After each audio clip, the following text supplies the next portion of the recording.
C'est l'histoire d'un malfaiteur, le dernier des crapules, le genre de crapule que tu ne voudrais pas croiser seul dans une rue.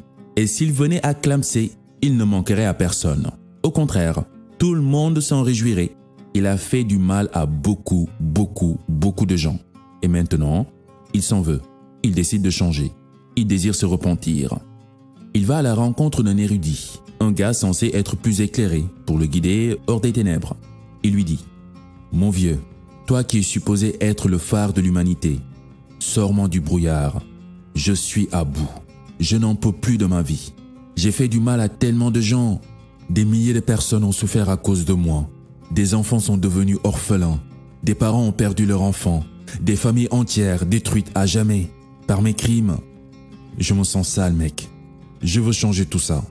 Alors, dis-moi, ô grand sage, est-ce qu'il y a un espoir pour moi? Puis-je sauver mon âme égarée et retrouver la paix ?» L'érudit, apparemment choqué par toutes les horreurs qu'il vient d'entendre de cet ignoble individu, le dévisage de haut en bas d'un regard accusateur et lui répond « Non, non, non, c'est mort mon gars, trop tard. Il n'y a plus aucun espoir pour toi. Tu es foutu, foutu. Tu es condamné à finir en enfer. » Le mec dégoûté se retourne comme pour repartir, se tait un instant et lui dit « Ok, cher érudit, puisque c'est comme ça, à quoi bon s'arrêter ?» Il zigouille le vieux avant de poursuivre son chemin. Tu as peut-être entendu cette histoire quelque part, ou peut-être que tu es en train de vivre une situation similaire. Tu traverses des moments difficiles, les choses semblent être au-dessus de tes forces. Tu cherches une issue et tu n'en trouves aucune. Aucune lumière au bout du tunnel. Et personne n'arrive à comprendre ce que tu vis et encore moins t'aider. Tu te retrouves seul, tout seul, dégoûté de la vie. Tu ne sais plus quoi faire. Écoute, je ne vais pas te vendre du rêve en te sortant des discours du genre « Oui, ça va aller, Dieu va faire, ne t'inquiète pas, après la pluie, le beau temps. » Bullshit. Après la pluie, le plus souvent ce n'est pas le beau temps, mais plutôt la boue-temps. Il y a de la boue partout, des inondations et tout le bordel. Les personnes qui sortent ce genre de sermon n'ont aucune idée de ce qu'elles racontent. Pour l'avoir déjà vécu, je sais que ce genre de discours énerve encore beaucoup plus qu'autre chose. Donc, je te dirai plutôt ceci.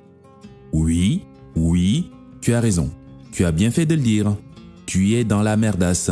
Et peut-être encore pour longtemps. Peut-être que la douleur ne va jamais cesser. Tu ne vas jamais t'en sortir. Ou peut-être non. Demain, tout bascule. Tu connaîtras enfin des lendemains meilleurs. Et tu vas finir par remercier l'univers pour t'avoir fait traverser autant de galères. Mais on est d'accord, tout ça pour le moment ne sont que des hypothèses.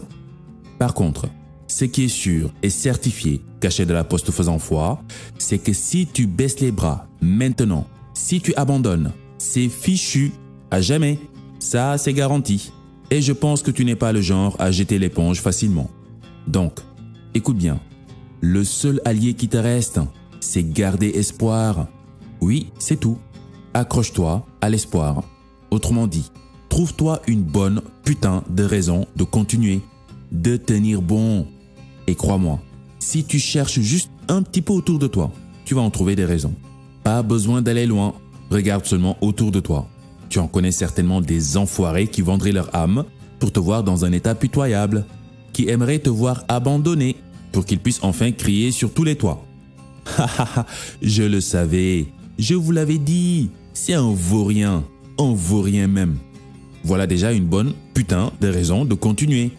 Tiens, bon, ça prendra le temps que ça prendra. Tu prendras les coups qu'il faudra. Mais surtout, tiens, bon. L'espoir, c'est tout ce qui te reste. Si tu perds espoir, tu tombes dans la peur, ensuite dans la misère, et puis c'est la grande descente aux enfers. Inspire-toi de Dame Nature. Et tu constateras que chaque élément dans sa singularité coopère délibérément pour instaurer l'espoir.